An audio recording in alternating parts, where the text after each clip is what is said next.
ভালোবাসা ও আবেগ দ্বারা পরিপূর্ণ এই গ্রামটি, যেখানে এই রাস্তা ধরে ছেলেমেয়েরা স্কুলে আসা যাওয়া করে। রাস্তার উভয় পাশে সবুজে ভরা গাছপালা রয়েছে, যে পথে ধরে মানুষ আসা যাওয়া করে।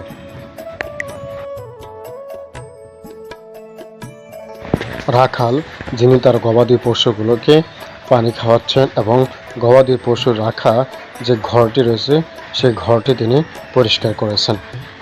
এই পানি দ্বারাই এই ঘরটিকে তিনি পরিষ্কার রাখতে চান, যেহেতু গবাদি পশুগুলো এটাকে নোংরা করে রাখে। এবং তিনি আমাকে একটু তথ্য জানালেন যে এই গরুটি এবার কোরবানি ঈদে বিক্রি করা হবে, যার মূল্য দেওয়া হবে ৮০,০০০ টাকা। ৮০,০০০ টাকা মূল্যে তিনি এই গরুটি বাজারে বিক্রি করতে চান। এটার দাম কি পরিমাণ উঠাইবেন বাজারে? দাম যে দাম তো ৭০-৮০ কেন পাইব।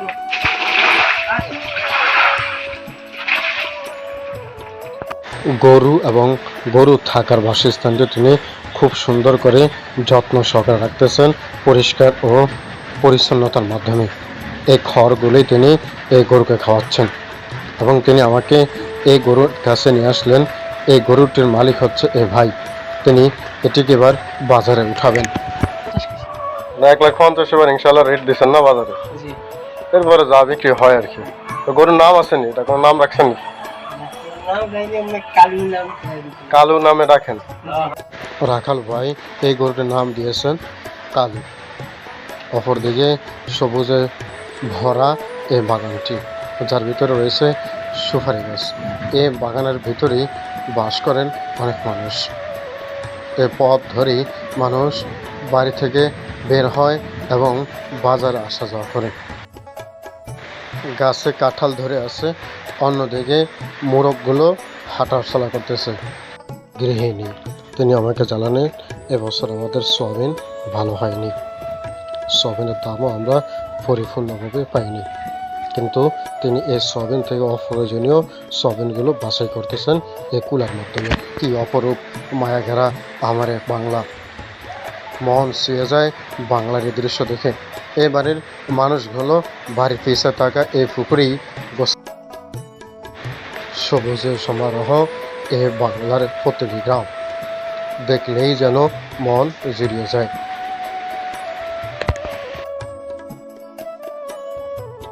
প্রচণ্ড রোদ, গাছের বিপরীত পাশে একজন কৃষক কাজ করতেছেন। তিনি এখানে সয়াবিন রৌদ্র দিয়েছেন, যেগুলোকে তিনি বারবার এলোমেলো কিংবা উল্টো করে দিচ্ছেন রোদ্রে শুকানোর জন্য। এই কৃষক মহোদয় আমাকে জানান এবছর বর্ষার পানি বেশি হওয়ার কারণে অধিকাংশ সয়াবিন নষ্ট হয়ে গিয়েছে, এমনকি সয়াবিনের দাম খুবই কম পেয়েছি আমরা, ফলে আমাদের আশানুরূপ লাভ হয়নি।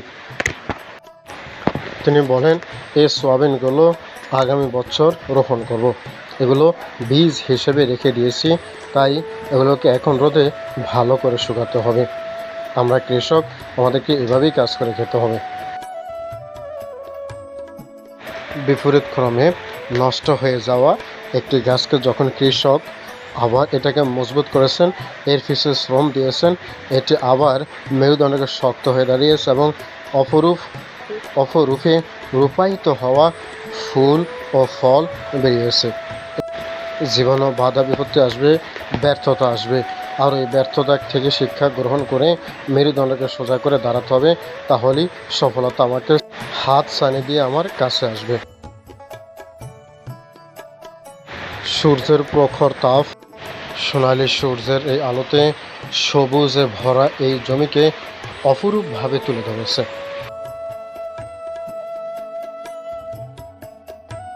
তারই বিপরীত ক্রমে এখানে কৃষক কাঁঠাল গাছ, পেঁপে গাছ সহ বিভিন্ন ধরনের গাছ রোপণ করেছেন।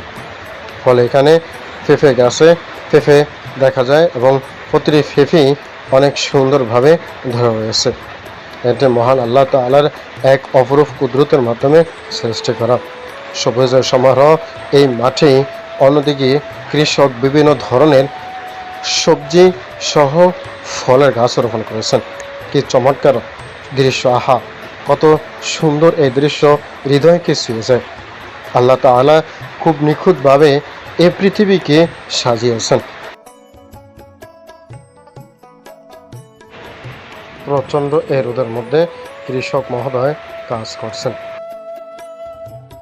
এই জমিতে তিনি পাট রোপণ করেছেন, কিন্তু এই জমিতে পাটের চেয়ে ঘাসের পরিমাণই বেশি। পানিতে ভরপুর এই বিলের মধ্যেই এ ধরনের কৃষক অবিরত কাজ করে যাচ্ছেন। এজন্য আমি বলি, কৃষক হচ্ছে বাংলাদেশের অমূল্য রত্ন। তাদের এই অক্লান্ত পরিশ্রমের কারণে আমরা আমাদের দৈনন্দিন খাদ্যের প্রয়োজন বিষয়গুলো পেয়ে থাকি। দেখুন না, এই রোদের মধ্যে কতই না পরিশ্রম করতেছেন এই কৃষক মহোদয়, যিনি পাট গাছ থেকে আগাছা অর্থাৎ ঘাসগুলোকে নিড়ানি দিচ্ছেন। কারণ শাকের চেয়ে ঘাসগুলো বড় হয়ে গেছে। তিনি আমাকে জানান, যদি আমি এই ঘাসগুলোকে নির্মূল না করি তাহলে এখানে শাক জন্মাবে না। ফলে তিনি শাকগুলোকে ভালোভাবে উৎপন্ন করার জন্য এই ঘাসগুলো নিরাময় করতেছেন। তারই বিপরীত পাশে তিনি কলমি শাক রোপণ করেছেন। এই ক্ষেত্রেও ঘাসের দ্বারা ভরপুর। তিনি কিছুদিন আগে এটি নিরাময় করেছেন। রোদ যেখানে কৃষক মহোদয় কাজ করতেছেন, তারই বিপরীত ক্রমে আল্লাহর দেওয়া সুশান্ত ও হৃদয় ছুঁয়ে যাওয়া বাতাস এখানে পাওয়া যায়। ফলে হৃদয় জুড়িয়ে এখানে জিরিয়ে নেওয়া যায়।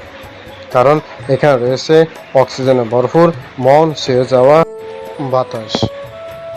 এই ফুলগুলো প্রকৃতিকে আরও সৌন্দর্যমণ্ডিত করে তোলে।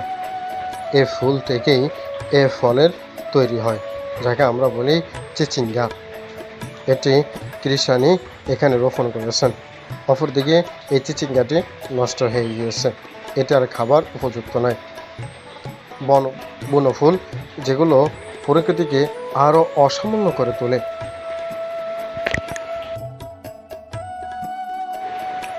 প্রখরে রোদের মধ্যে আমার বাবা এখানে কাজ করিতেছেন। একটু সময়ের জন্য তিনি বিশ্রাম নিতে গিয়েছেন।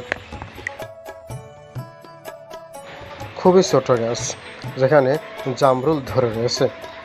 প্রতিটি সৃষ্টি যেন এক অপরূপ। অপরদিকে মরিচ গাছ, যেখানে মরিচ ধরে রয়েছে, নেবার মতো কেউ নেই। নিচেও অনেকগুলো মরিচ ঝরে পড়ে রয়েছে।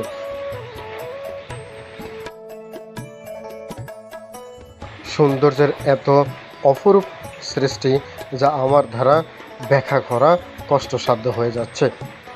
প্রতিটি সবুজে ঘেরা পাতাই যেন পরিবেশকে নন্দিত ও দৃষ্টনন্দন করে তুলেছে। এটি সেই পথ যেটি দিয়ে আসা যাওয়া করতে খুবই কষ্টকর, তবুও মানুষ এখানেই বসবাস করেন এবং আসা যাওয়া করেন। পুরো বাগানের ভিতরে ছোট্ট একটি বাড়ি, যেখানে মানুষ থাকেন। চতুর্দিকে আর কোনো ঘর নেই। বর্ষায় চতুর্দিকে পানিতে ভরে যায়, কিন্তু এটাই তাদের জীবন। এভাবেই গ্রামের মানুষ তাদের জীবন যাপন করেন।